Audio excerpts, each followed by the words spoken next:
The world needs messages of love, unity, compassion, and inclusivity now more than ever, and this podcast delivers that.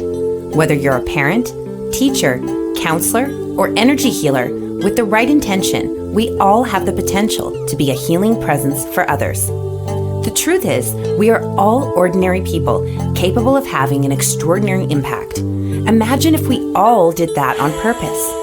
Join Global Impact Visionary Leader, Intuitive Healer, and Spiritual Mentor, Sue Dumais, for authentic conversations that will inspire you to become more of a healing presence in your work, in your relationships, and in the world. And now, here is your host, Sue Dumais.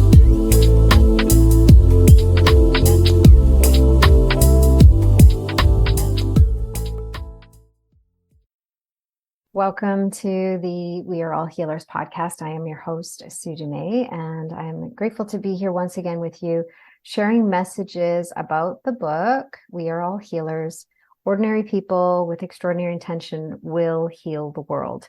And we are talking about how to be a healing presence in the world. Whether you resonate with being a healer or called a healer, doesn't really matter. What we're really talking about is being a healing presence in the world and how we can show up differently to influence and impact people around us, but also influence and impact our own lives. So I've been talking to the authors and having beautiful conversations, and I'm grateful to have Marilyn Wilson here with us today, sharing her perspective of what it means to be a healer in the world. And I know she has an interesting story and an interesting process that came along during making, her writing her story in this book. So thank you, Marilyn, for being here. I appreciate you. It is exciting to come and share words with you. Right, thank you. So tell me a little bit about, so I know you resonate with the words being a healing presence. Yes. But when I first asked you about being an author in the book and the book being called We Are All Healers, you had a little bit of a blip. So can you share a little bit about that? I have a vision of a healer being something very specific, a doctor, a naturopath, somebody who heals the way you do, a very professional individual whose life is committed to that. And as a writer who's sharing people's lives and giving wings to their stories and sharing my thoughts on things, I didn't feel qualified. I didn't feel qualified at all. But as you've taught me to do, I just stopped and listened, and my heart said yes. So I answered yes before my head could take over. And a bit of panic set in until I spoke with you, till we worked our way through it. And I found what I could offer the book. But yeah, it was a scary moment, because I said yes, knowing I needed to say yes, with no confidence that I had anything to say. Mm-hmm. But you had lots to say, and you had a process during your writing, like kind of a moment where you realized, hey, wait a minute, maybe just maybe I am a healer, or I can resonate with that word differently if you change the perspective that you held around what is a healer.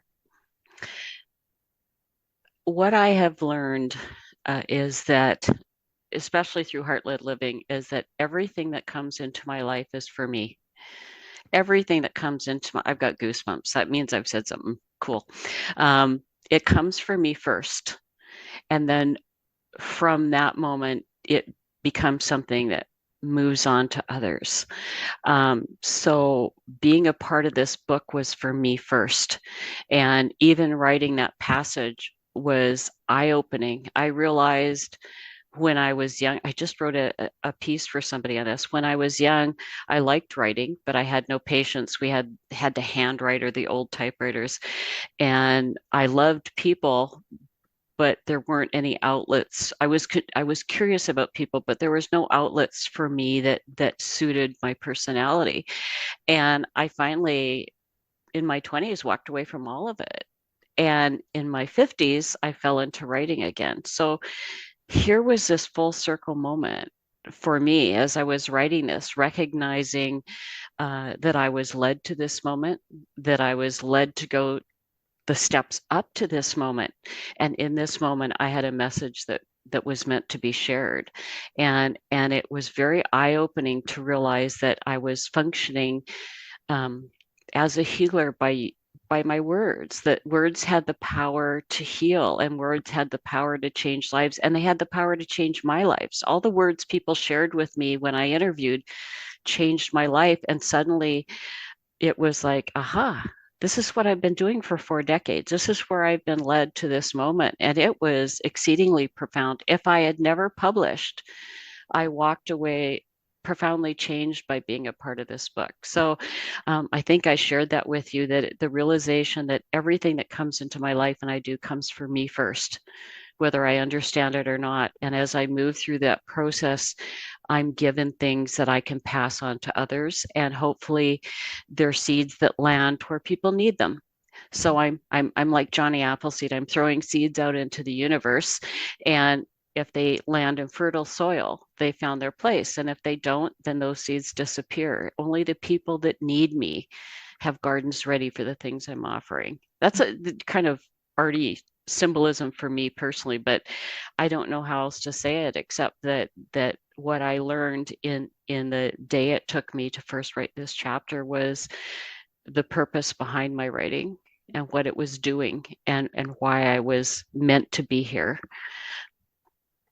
Mm-hmm. Well, I love what you're saying, because it goes back to, when we talk about in the book, you can be a healing presence for others, or we can be a healing presence for ourselves, and both really. But I love when you're kind of bringing everything back to you. Okay, if this is for me first, what am I receiving right now? What is the lesson?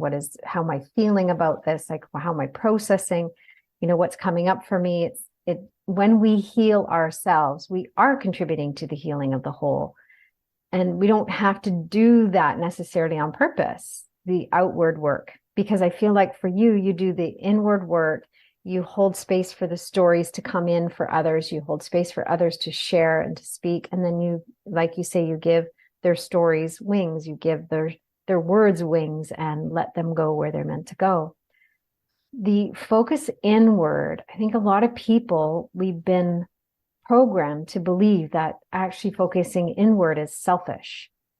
And for me, it's like, no, that's self-love. Like that, more of us need to learn that and do that, because otherwise we're giving from an empty cup and we're extending more than we're receiving. And it's not balanced. It's not synergistic. It's not harmonious, right? But can you speak a little bit about the idea of selfish versus doing stuff, that's a choice for self-love, or a choice for self-healing, or a choice for honoring or giving to self, so that you do have the capacity to extend and to be in the world where it's not self-sacrificing? That's deep and that's hard. I was born in the 50s, that women gave.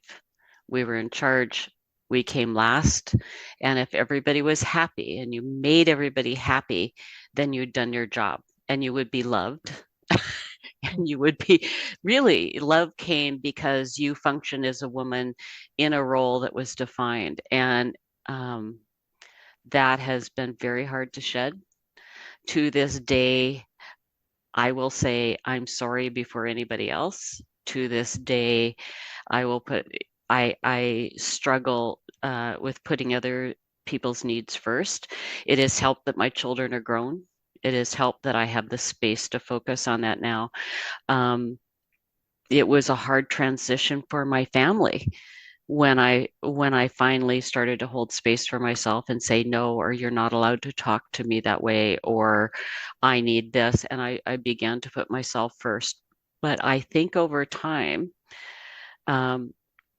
because I became more content in myself and I understood myself, and I had, as an ADD person, I gained more control over myself and the things I said.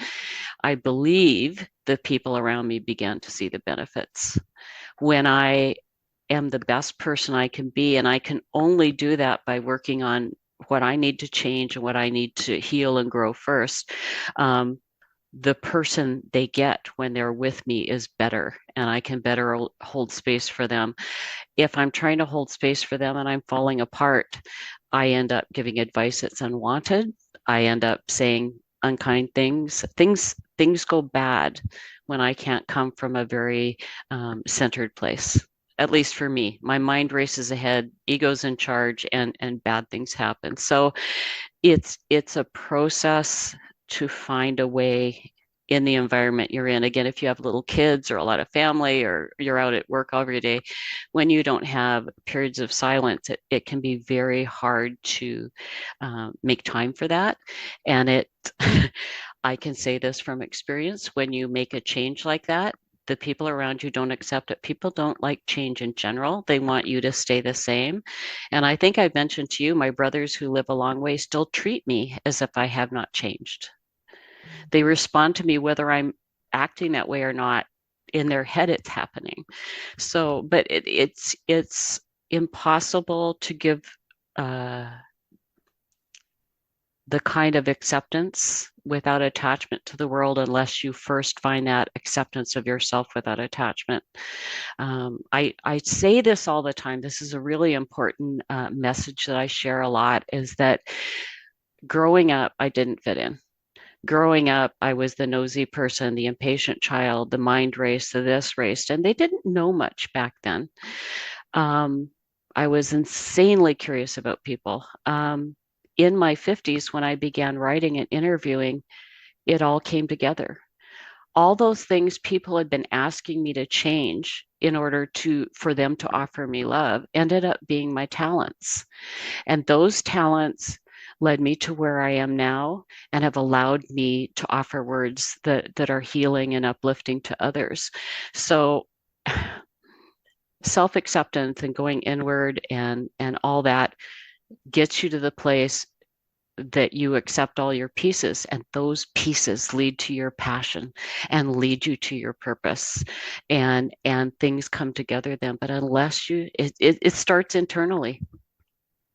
I've worked with you a long time on this. I'm still working on this, but it starts internally. Yeah, absolutely. And I love the when you were saying about people don't want you to change. No. They don't want you to change because they don't want to change, right? Yet at the same time, I can feel this hunger for change, like as a global, like all of humanity is hungry for change, but then they're terrified at the same time, terrified. So when we change who we are and how we're being in the world, it has an impact. And some people will accept it and some people won't. And especially those that we have been in relationship with, and they're expecting us to be the same way we've always been. When we're changing, it makes them uncomfortable. It doesn't make them uncomfortable because we've changed. It makes them uncomfortable because if you change, that means I need to shift something inside of myself, and I'm not willing to. So that's where it gets to be sticky, right, in relationships. So I love what you're saying is like just accepting who you are, where you are, what you offer, and others may or may not accept that. Well, and I say if there's parts of you that don't seem to fit in, it's time to spend some time thinking, where are they assets? I kept trying to fit in over here, and my traits didn't fit in over there. I don't fit in certain social circumstances. I don't feel that way. When I found the place that the parts of me that didn't fit in and became an asset, then things began to come together. My social grouping started to change. My eyes started to open. So family is hard. Family and close friends are hard because I think they are afraid. I don't think it's they don't want me to improve or change. I think they're fearful of what that means for them because it shines a light on what they have to change. And most people I know want you to come in and give a retreat and have it all changed for them and walk out in the world. It's not, it's a hard path. I've talked to this. I'm getting slammed sometimes. And I say, when will this end? But every time I come out one of those difficult periods, I feel grounded. I guess I feel more comfortable in my skin. I feel I'm in a space right now when I'm out in very busy social situations. I'm having a really hard time because I'm used to being in this quiet space and I feel so centered and grounded. And suddenly and I used to love it. I used to love the energy, and now I want to move through it differently. And it's a skill I still don't have yet where I am in this point. I feel like the reason you come out the other side grounded is because you're doing the work. Yeah. In the process of it, like recognizing, okay, I'm feeling this way. We know what's happening makes me feel this way. And how can I shift that? And how can I, so it's like you're so living consciously, right? And your willingness to heal and shift and change is palpable. So it makes a difference. For me, letting go of where I expected to be has been important. I've told you this, like, I'm still not at the point I'm finding my chakras. I'm still not at the point I've had to let go of my expectations and just slow it down and take each step and know that at the right time, the next one will come. And the order they come to me is going to be different than somebody else. I get around other people and it seems like they're far ahead and so more aware. I have to come back to what I tell you. If you ask me, I feel like I'm where I'm supposed to be. And that's a hard place. We're brought up always, you're supposed to be trying to improve and you're supposed to reach out and you're supposed to be making money and you're supposed to be liked by everybody. Everybody doesn't like me. That wasn't an easy thing to accept. I'm not everybody's cup of tea, and it's okay. I am the cup of tea for the people who are supposed to be in my world, who I benefit and who benefit me. And that was a life-changing revelation. That's not the way I was brought up. My dad was a minister. You were in charge of everybody. And if you were doing it right, you would be loved. Not true. Yeah. A lot of conditions around love in your story growing up, for sure. Yeah. Yeah. You mentioned like trying to fit into this box, other people's version of the box that they feel like you should fit into. And I'm like, there is no box around you. No. There's no such thing. You cannot not anymore. Anywhere near a box. And your book, one of your books is even like outside the box. Life outside the box. Yeah. Yeah. It's so fitting. Yeah, no, I once you get rid of that, it is so much easier. But we're just brought up, even our kids. I go back. I wish I could do things differently, knowing what I know now. I wish I could have empowered them more and let them understand they were in charge instead of trying to raise them and teach them. Let them, do you know what I mean? Oh, I know what Offer you mean. guidance instead of teaching. I've said to a few people, when I first was writing, I ended up falling into a magazine. I knew nothing. I'm doing it all in the public eye, and people like the publication wanted to help me, and they helped me by telling me what I should be doing. And it was overwhelming. I felt like a failure.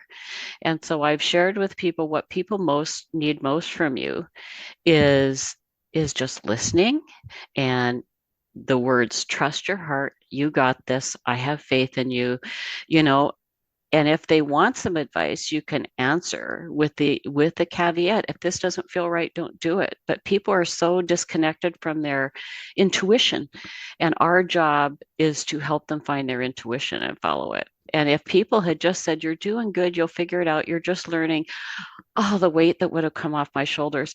And it came from a good place. They cared, they wanted to help. So that's been a big learning in the last 2 years of just how do you stand in support of people without telling them what they should be doing. Because the truth is, you don't know what they're supposed to be doing. Everybody's path is very different. There's not a right way to do it. Yeah, there's a lot of expectations from others, and then we put all these expectations upon ourselves, right? So to be able to lift all those and lift and give back everyone else's expectations is very freeing. It's been easier since the kids are gone and my husband's retired and it's the two of us. I have so much more control. And I just want to acknowledge, if you have a very full life with kids and full-time work and activities, it is difficult to find that space. Don't feel bad. Like, just make the space that you can and know that there's more time in the future that you will have just for you. But I don't want anybody to feel guilty when they have a very full life and a lot of their time is outside their control at this point. All you can do is find that half hour a day that you can make time for yourself and stick to it and make sure everybody allows that. I've had some moms that have reached out recently and they're just like, how do I find, I'm like, well, you have a shower, right? Yeah, I get to shower. They're at a point where they get to shower because they're not newborns, but Yeah. toddlers. And I'm like, use your shower. Use your shower intentionally. Wash things away, process it. Oh yeah, that's a pocket of it's just like a little pocket. Just find those pockets and use them the best you can. And even running errands alone in the car, I'll put a meditation or a podcast or something on my phone and lay it in the seat next to me and listen to it. I used to stay up 30 minutes after the kids. I didn't care how late if they stayed up till 1, I stayed up till 1:05 as they got older. But I needed that 30 minutes alone every day, and that's the only way I could do it. So yeah, 30 well-intentioned moments can really help you find your way. It's a great beginning, and know that you will have more time in the future. But I just know so many people that have exceedingly full lives right now that feel guilty, and guilt doesn't do you any good.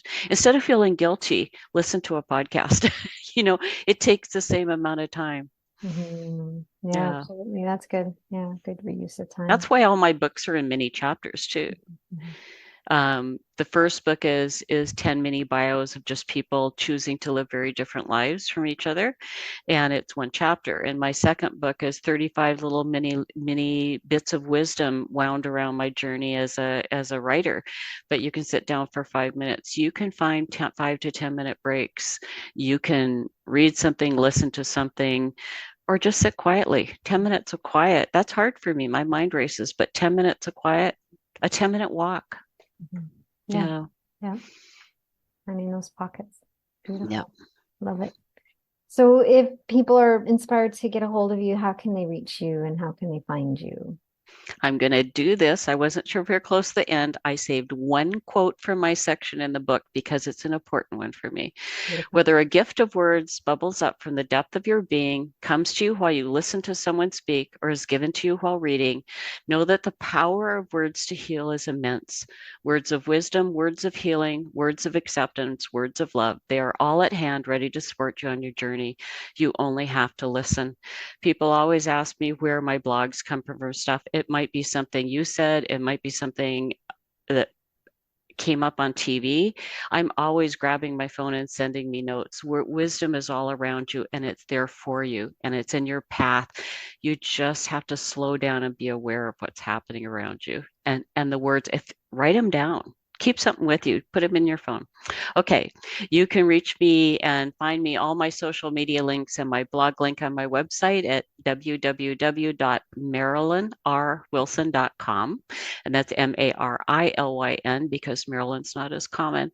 But you can always reach out to me through there as well if you have a question, if you have an interesting story and want to share it with me. I'm always looking for interesting stories. Beautiful. Well, thank you for being such a beacon of love in the world, and for giving those words wings, giving those wings. And I love that saying that you do, because that's really what you do. And you started that. Yeah.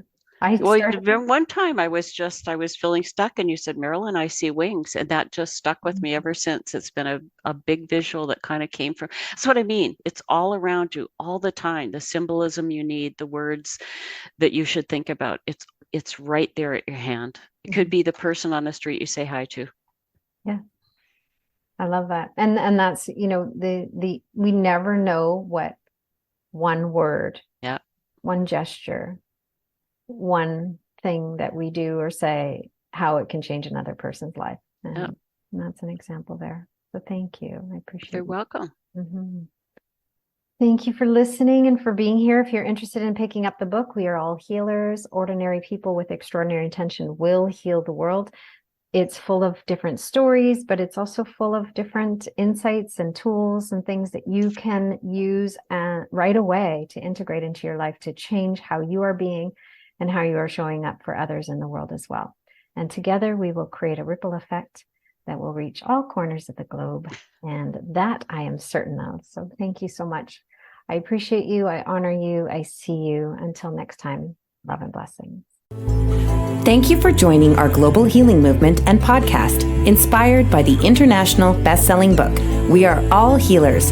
Ordinary people with extraordinary intention will heal the world. Order your copy today on your favorite online bookstore. 100% of the royalties go to support our Heart-Led Living Foundation humanitarian projects.